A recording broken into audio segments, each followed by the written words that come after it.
Good evening from New York. This is Thursday, October 27, 376 days until the 2012 presidential election. And there is news breaking at this hour from Oakland, California. Scott Olsen, the Iraq Marine veteran whose skull was fractured Tuesday night by a police gas canister during the suppression of Occupy Oakland, has just awakened. His roommate Keith Shannon telling Countdown that while Olsen cannot yet speak, his parents say he's been able to write a little. Earlier in the day, his condition had been upgraded from critical to fair. More details on Olsen in a moment. While Oakland Mayor Jean Quan has told Occupy protesters they can return to the plaza there, Occupy Oakland is calling now for a citywide general strike for the 2nd of next month. The fifth story in the Countdown, the Occupy movement digging in and pushing back as it comes under increasing pressure to literally fold up its tents. Plus what appears to be another incident of police violence against protesters during an otherwise peaceful march last night in New York. First, more on Scott Olsen.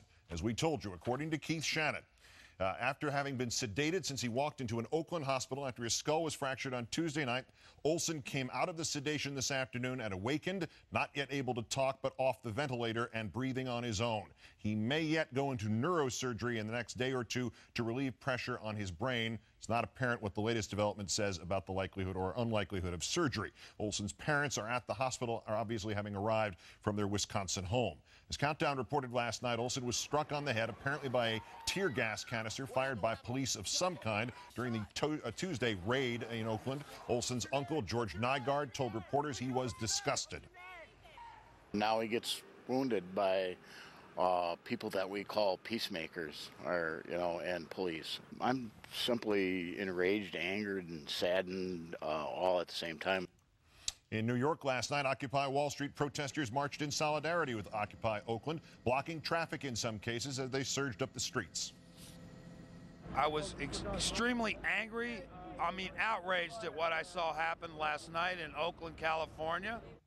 In the vanguard, a group of veterans, including Sergeant Shamar Thomas, the Marine Corps veteran of the Iraq War, who appeared on this program last week after he had defended protesters from police during a weekend march in Times Square. His efforts were needed.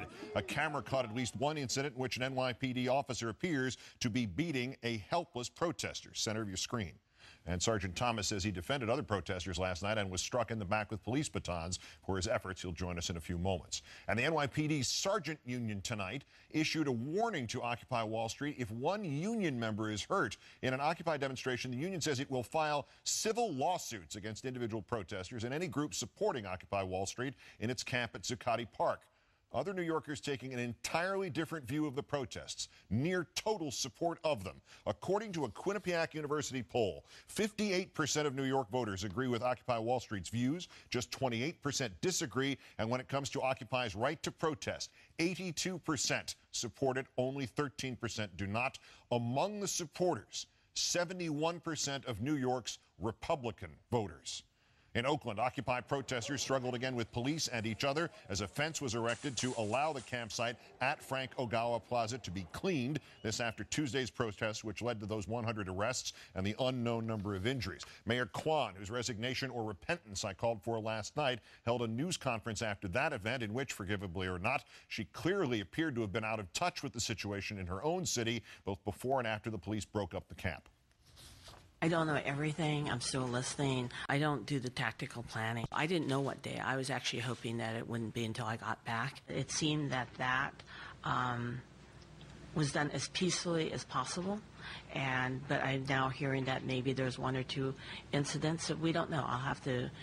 We've asked the police department to assign an officer to investigate.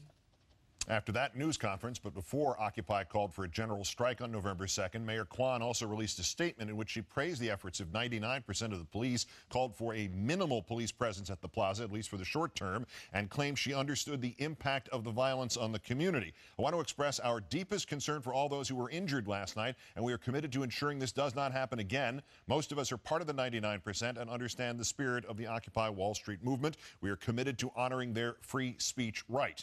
Across the bay, Occupy San Francisco's camp was quiet this morning after police first gathered in force nearby and then pulled back. Protesters say police gave them written notice that a planned raid on the camp had been called off. No reason given. In London, England, Canon Chancellor Giles Fraser of St. Paul's Cathedral, who had welcomed protesters to his historic church, has now stepped down from his post. No reason given. The church is considering legal action to have protesters camped outside that church removed. Egyptian revolutionaries from the Tahrir Square protests in Cairo say they will march in support of Occupy Wall Street tomorrow.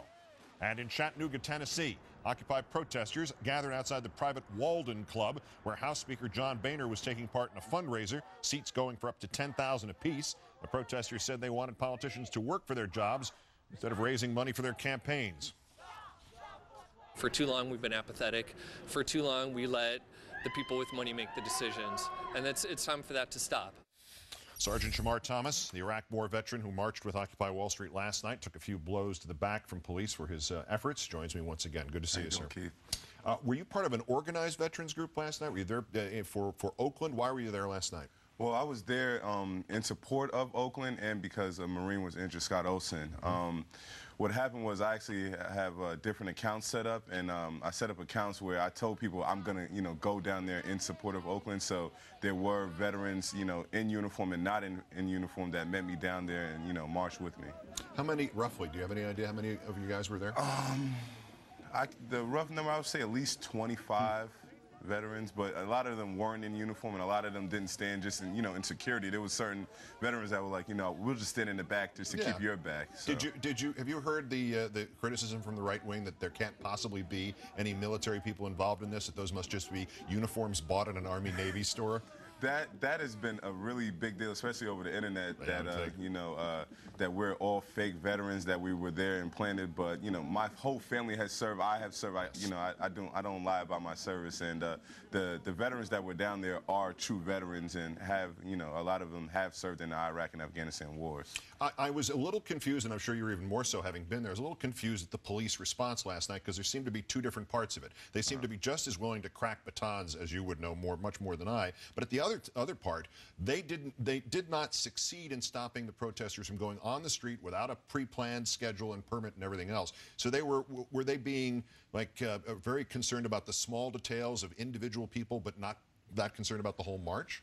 Well, what happened initially was that the people that were out there, we were peacefully protesting, honestly, staying on the sidewalks, and say somebody would slip off the sidewalk. I saw a police officer, push a man down for, slipping on the street. And so what happened was there were different acts of brutality from the police, and people decided that we were just going to take it to the streets. And that's where the street came from, just the brutality. And honestly, being there and seeing what was going on, I even stood in the street and told people, hey, guys, get on the sidewalk, get on the sidewalk. We don't want any of this. And when I saw the police continue, they started bringing out the nets. Everybody's like, what are these nets for, and different things like that. It just incited people. Their actions incited people.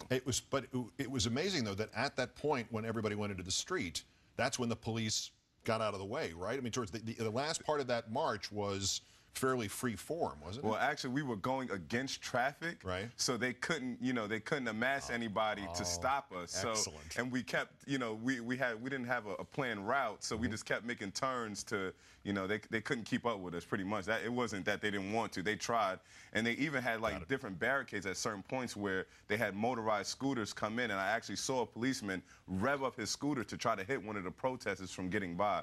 So the actions out there last night it was unbelievable. Yeah, they didn't back off. They just failed, essentially. They just failed. All right. Well, and to that point, there's some level of people not listening that we've seen throughout this at many different stages, from mayors to presidential candidates to all sorts of others. The NYPD Sergeants Union threatened to sue people if anybody gets hurt. That's one of the craziest sounding things I've ever heard. What's your reaction to it? My reaction to it is, if you're willing to sue people, you should be more willing to, do your job more professionally. Not to say that all cops aren't professional, but what I saw last night just reaffirmed why I do what I do and why I'm speaking out. Because honestly, I thought that what I said would have an effect, honestly, because it got so much attention. But to see the faces of anger on these cops just hitting people, I had to, I stood in front of some protesters there. I saw like women, and I stretched my arms out, and the cop just started beating me in the back, and I was holding the protesters back. So, to be a part of that was like, come on, is this really professionalism? Is this really what you're really out here doing? It's unbelievable. They will be the last to hear you, but everybody else has already, so congratulations on that, and be of good cheer with the rest of it. Sergeant Shamar Thomas, the Iraq War veteran who's now defending his countrymen at Occupy Wall Street from the NYPD. Thank you, sir. Thank you. For more now from Oakland, I'm joined by Joshua Holland, senior writer and editor with Alternet, author of The 15 Biggest Lies About the Economy, and himself an Occupy Oakland protester. Joshua, thanks for your time tonight. Thanks for having me, Keith. All right, so let me just reiterate the breaking news about the condition of Scott Olsen. As I said, his roommate Keith Shannon has told us that he's awakened, that he hasn't been able to speak yet, but he has been able to make communications by writing. They say his spelling seems to be a little bit off, but there's very hopeful signs coming out of that. What is that? I mean, I'm sure that news has not spread through the community yet because it's less than half an hour old, but I imagine that will have a very positive impact on what's going on there. Well, news moves very quickly. I mean, with social media, I think everybody's very pleased that you know, he appears to be coming out of the woods, and this has certainly girded the movement. I mean, on Tuesday there was an enormous amount of violence. There were maybe 500 protesters out there. Last night, I would say that there was 3 times that number. So, you know, these aggressive police actions, I think, have the opposite of their desired effect. They may think that this is going to dissuade people from coming out and exercising their free speech rights. It is the opposite. Every time I go down there, I see bigger crowds than the time before. What is going on there tonight? I mean, there's some confusion about this. Are they, in fact, moving back into Ogawa Plaza? Is it going to be open 24 hours a day? What's the plan? So far, Mayor Jean Kwan has reversed herself. She's promising a minimal police presence. A tent is back in the plaza. At least one. I haven't been there today. I'm going to go out after this. There's a planning meeting for the general strike that you mentioned in your opening on November 2nd at 5 o'clock, and then they're going to have a general assembly at 7 p.m. Any particulars on the general strike? Is there any indication of the level of support? General strikes have not been traditionally big things in the United States, certainly not since about the 1880s or 90s, I would think. Well, they're illegal in many contexts when they're called by unions. This was just passed at the end of last night's General Assembly, and I think that the planning session today is going to define some of those questions. A couple questions about Mayor Kwan and the police violence. She said that the police presence will be minimal from here on in. Is any idea what that means? Does the Occupy group have any idea what that's supposed to mean? I mean, the difference is night and day. On Tuesday, there were hundreds of police in riot gear. Last night, there were just a scattered handful of police officers around the plaza. They were calm. They were not dressed up for war. You know, this is a complete reversal on the part of the mayor. And I should point out that, you know, Oakland has very severe problems with its police department. Yes. It's been under federal consent decree since 2003. It had to settle a civil lawsuit in 2003 for using wooden bullets and chemical weapons on anti-Iraq war protesters.